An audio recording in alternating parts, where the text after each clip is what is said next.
All right, so buckle up. We're diving into some heavy stuff today. Yeah. The whole world of modern policing. We're cracking open. Don't fuck the police. Yeah, you heard that right, by Josema Vallejo and Samuel Vazquez. And let me tell you, they do not hold back. No, not at all. It's a pretty intense read. They really go after what they see as well, a broken system. And they use some really powerful stories to make their point. Yeah, and they keep coming back to this thin blue line idea. What's the deal with that? Why is that so central for them? Well, it's not just a metaphor for them. It's like the core of everything. You know, that line between order and chaos. They're saying if we let that line weaken, we're all in trouble. But here's the thing. They argue that the line itself has shifted. Shifted? What do you mean, shifted how? Well, they're saying the police, at least in Europe, they've gone from serving the public to serving, political agendas. Yeah. It's less about actually keeping people safe, Mhm. more about, looking good, keeping the politicians happy. So it's all for show. Wow, that's a pretty strong accusation. What's their evidence? What makes them say that? Well, they point to what they call misguided solutions. These policies that sound good on paper, look good in a press conference, but don't actually make communities safer. Yeah. They use the Spanish policing model as like a prime example, all about maintaining this facade of security, even if the reality on the ground is very different. Okay, so what does that look like? Give me an example. How does it actually play out? Think about those like small town police stations, the ones that are never actually open. Yeah. They argue those are just for show, just to give the illusion that there's a police presence. Wow. So it's all about looking effective, not actually being effective. Right. And this ties into how crime is actually reported too, right? Mm-hmm. Because if the goal is to keep the politicians happy, well, you got to make it seem like crime is under control. Exactly. They're really critical of how those crime statistics get used. Like, they say there's a lot of manipulation going on, downplaying serious crimes, highlighting, less impactful actions. It's all about the numbers. Yeah. Literally. It's disturbing, to think that someone whose job is literally to protect people is being told, just focus on the numbers. Mm-hmm. I mean, they even had that anecdote, right, about the veteran officer advising the rookie to just make those statistics. Exactly. They use that to show that it's ingrained in the system. The rookie is basically being told, like, make your bosses look good, even if it means overlooking serious problems. Now, so we've got this focus on appearances, this pressure to massage the statistics, but it's not just the police, right? They argue that the media plays a huge role in shaping how the public sees all this, often in ways that don't reflect what's really going on. Absolutely. They're really critical of how the media obsesses over these sensational stories, especially if there's like a political angle to it. They say it really distorts the public's understanding of crime, and it creates this climate of fear that doesn't always match up with the reality on the ground. And then politicians see those stories, see how the public's reacting, and feel this pressure to do something, even if it's not the right thing. Exactly. It's like this vicious cycle they talk about. The media, the public, politicians, they all feed off each other, and the actual safety of citizens gets lost in the process. One thing that really struck me about this book was the way they talk directly to the reader. It's always they versus you.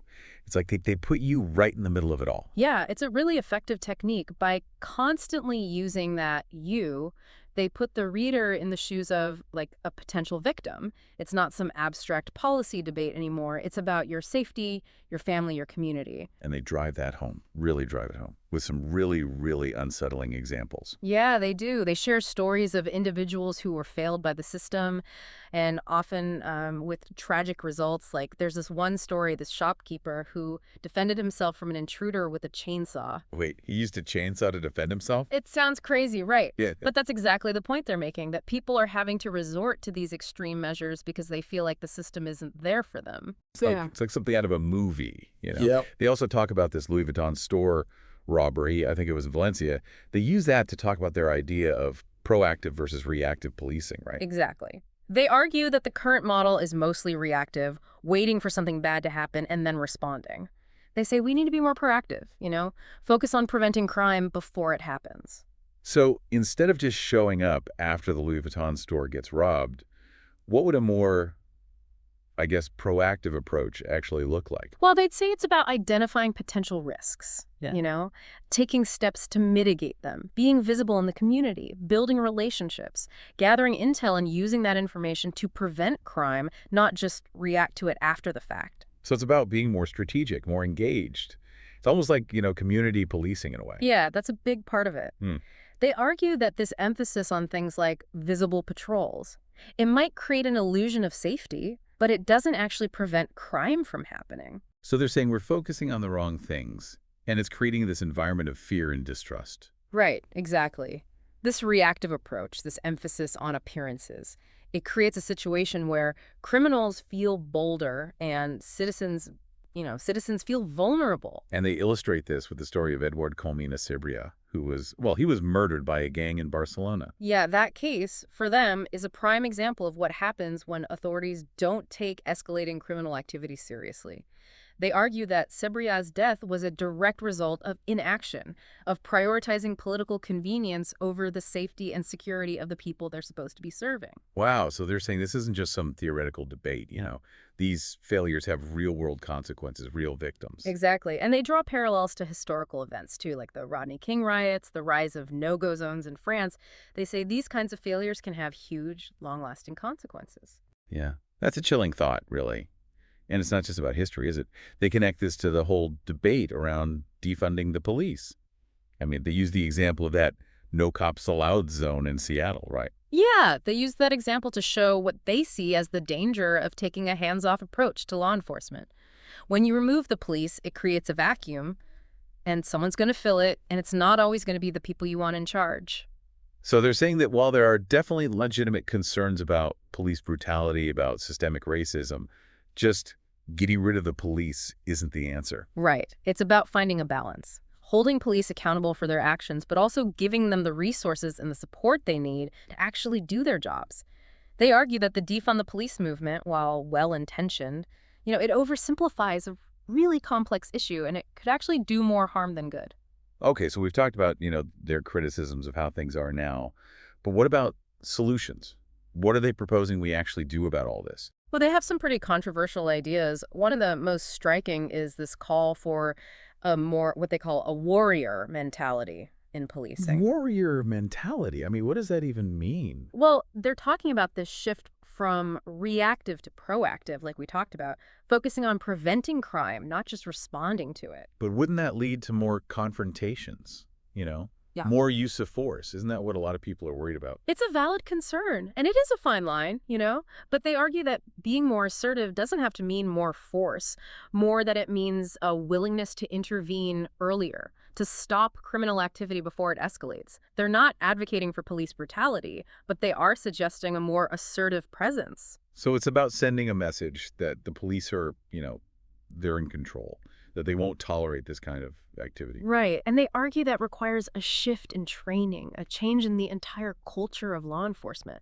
They say that officers are often too afraid to act because they're worried about lawsuits, about public backlash, all of that. So it's like they're stuck between a rock and a hard place, Damned if you do, damned if you don't. Exactly. They need to be empowered to actually do their jobs, and that means giving them the tools and the training, Yeah. but it also means creating an environment where they feel supported when they have to make those tough calls. And that's where their idea of transparency comes in, right? Yeah. They're saying that to build public trust, to make sure a more active approach doesn't turn into abuse of power, we need more transparency, more accountability. 100%. They talk about body cameras, independent oversight, having more open communication with the communities they're supposed to be serving. Transparency isn't just about holding the police accountable, it's about building trust.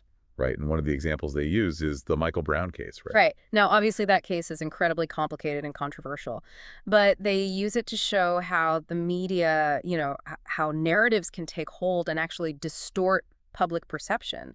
It creates this climate of hostility towards law enforcement.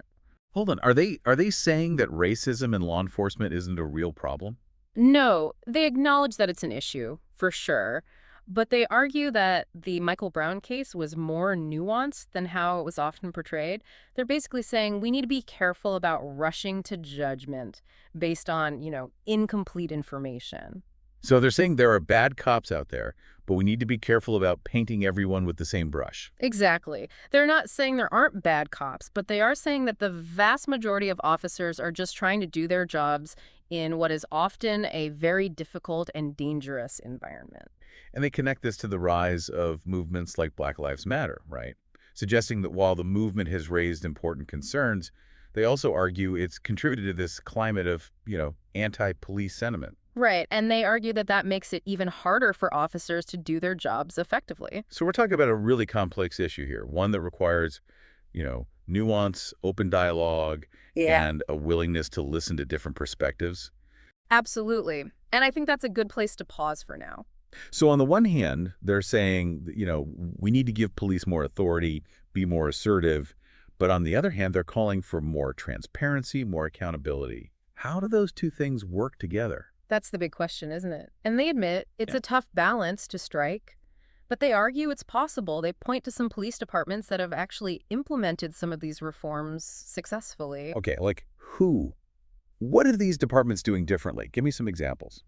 Well, one they talk about is this program that embeds officers in the communities they're supposed to be serving. Okay. So they actually live there. They get to know the residents, build relationships. It's about trust, mutual respect. They argue this kind of community policing can be really effective, reduces crime, improves those police-community relations. So it's about breaking down those barriers, right? Yeah. Building bridges, not walls. And a lot of it comes down to changing the mindset, right? Both within the police and in the communities themselves. Yeah, exactly. They say we need to move past this us versus them thing. Police officers, they need to see themselves as part of the community, not some occupying force. And the community needs to recognize that being a police officer is tough, often dangerous work. Offer them more support.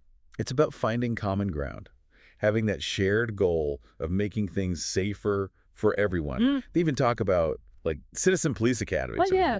They talk about these programs that let regular people experience what it's like to actually be a police officer. Really? Yeah, they do simulations, learn about the law, even get some basic self-defense training. Wow, that's interesting. So it's about giving people a look behind the curtain, right? Right. Letting them walk a mile in an officer's shoes. Exactly. They argue this kind of hands-on experience can really help break down stereotypes, build empathy. And they're not just saying it sounds good in theory. Yeah. These programs have actually been shown to work.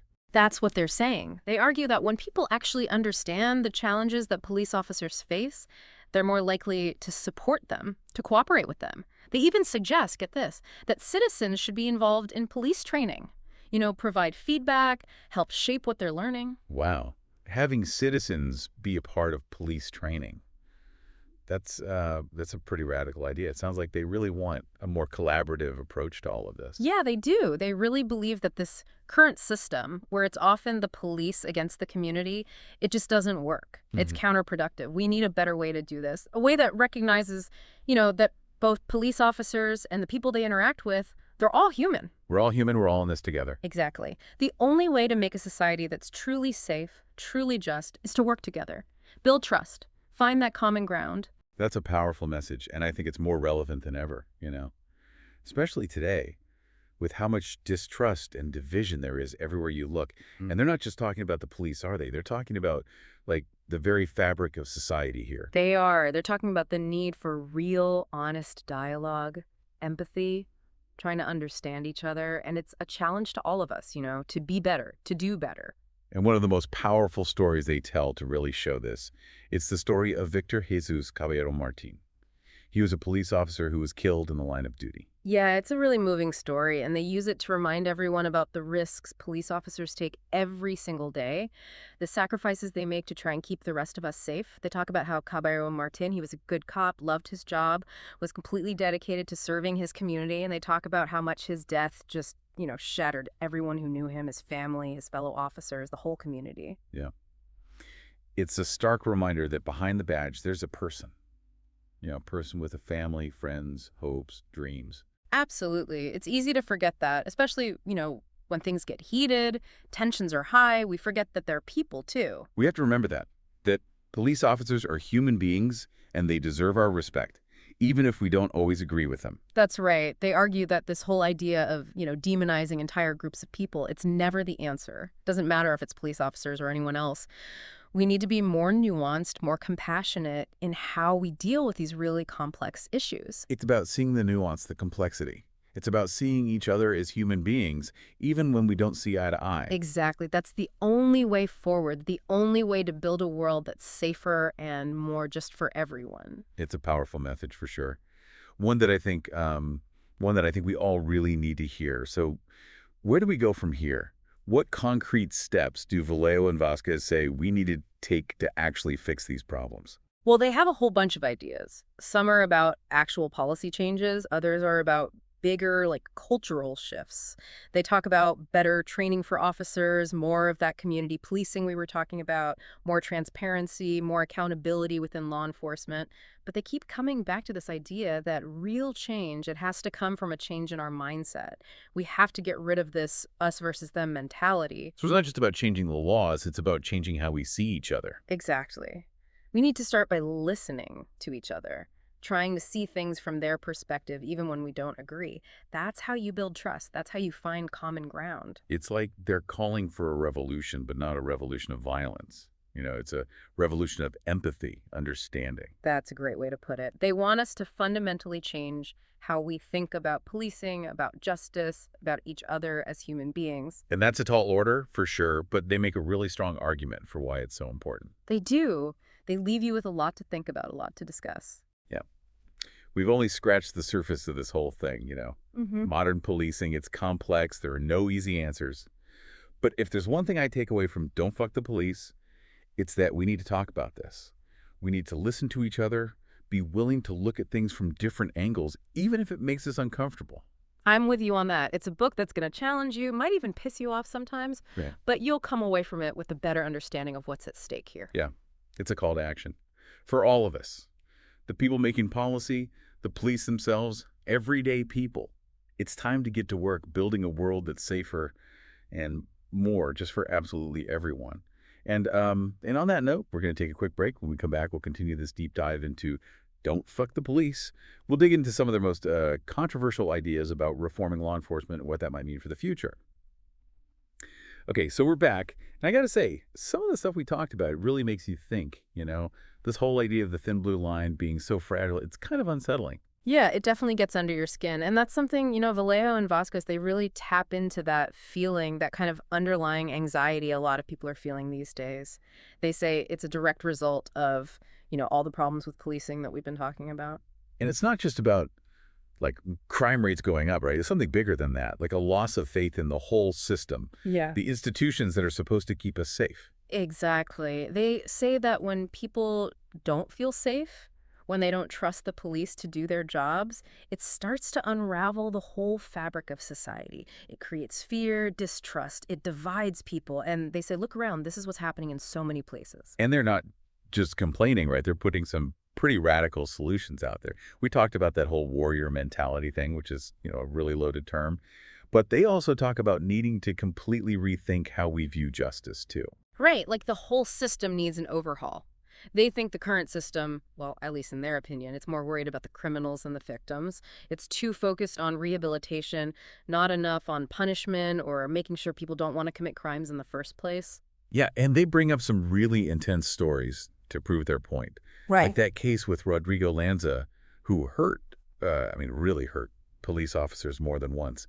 But there were people saying he was the victim. Like, how messed up is that? Yeah, that one's tough to swallow. And they're saying, look, this whole thing, always siding with the accused, it's dangerous. It's like giving criminals a free pass. Exactly. They say it creates this feeling of, well, that there are no consequences, so why not commit crimes? And that leaves regular people feeling helpless, like they've got no one looking out for them. So what's the answer? What do they think we should do? Well, they've got a lot of ideas, and some of them, well, let's just say they're going to ruffle some feathers. Like, they talk about needing tougher penalties, longer prison sentences, even bringing back the death penalty in certain cases. Wow. Okay, so they're not messing around. But they also talk about, like, preventing crime before it happens, right? Going after the root causes. Things like poverty, inequality. Oh, absolutely. They're not naive about this. They know we can't just arrest our way out of this problem. We got to deal with the reasons people turn to crime in the first place. So they talk about, better schools, job training, social programs, things to help people escape poverty, break the cycle. It's got to be both, right? Tougher on crime, but also investing in communities, finding that balance. Exactly. It's not just about locking people up. It's about building a society where fewer people feel like they have to commit crimes in the first place. And that means, taking a hard look at our values, realizing that we're all in this together and we all have a part to play in making things better. It's a big ask, for sure. But they lay out a really powerful vision, something we desperately need, especially these days with so much division. I have to ask, though, do they actually think it's possible, all this change? Are they optimistic? It's hard to say, honestly. The book, it's definitely a wake-up call, like a huge warning sign about what could happen if we don't change course. But it's also a rallying cry, a plea for all of us to get our act together and figure out a better way forward. So it's a choice. They're saying it's up to us. That's right. What kind of world are we going to build? One where everyone's scared and suspicious, or one where everyone feels safe, respected? It's our call. That's a powerful message. Yeah. A really powerful message. And it's something I think we could all stand to hear right now. We've covered a lot today. And one thing's for sure, there are no easy answers when it comes to this stuff. Modern policing, it's complicated. But what I get from Don't Fuck the Police, it's that we need to be talking to each other, really listening, really trying to understand, and to be willing to, question what we think we know, even if it's uncomfortable. Yeah, it's a book that will make you think, maybe even make you mad, but you'll come out of it with a better sense of what's at stake and what we need to do. It's a call to action for everyone. The people making the laws, the police themselves, and everyday people like us. We all need to step up and build a better world. Hopefully this deep dive has given you some things to mull over, maybe even inspired you to get involved. Thanks for listening.